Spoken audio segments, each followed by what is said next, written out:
দাদা কোন এক জ্যোতিষীর কথায় এমনই অপসাদগ্রস্ত হয়েছেন যে তার ধারণা তিনি 7 দিনের মধ্যে মরবেন।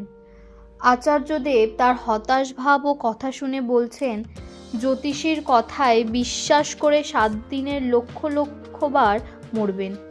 তার চাইতে ভাবুন, যখন মৃত্যু আসবে তখন দেখা যাবে। আচার্যদেব সেই দাদাটিকে জিজ্ঞেস করলেন, আপনার জন্ম আপনার ইচ্ছায়?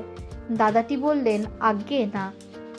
আচার্যদেব বললেন, তাহলে ঠাকুরের ইচ্ছায় যদি জন্ম হয়, তাহলে ঠাকুরের ইচ্ছাতেই মৃত্যু হচ্ছে, এটা ভেবে আনন্দে থাকেন।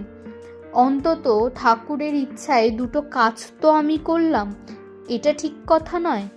দাদাটি বললেন, আজ্ঞে হ্যাঁ। আচার্যদেব বললেন, তাহলে আপনি চিন্তা করছেন কেন? আপনি ঠাকুরকে নিয়ে চিন্তা করেন।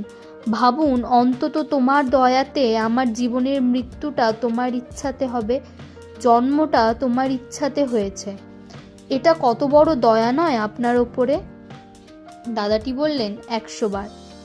আচার্যদেব বললেন, তাহলে তার দয়া অনুভব করেন, তার কথা বলতে থাকেন, দুবেলা প্রার্থনা করেন।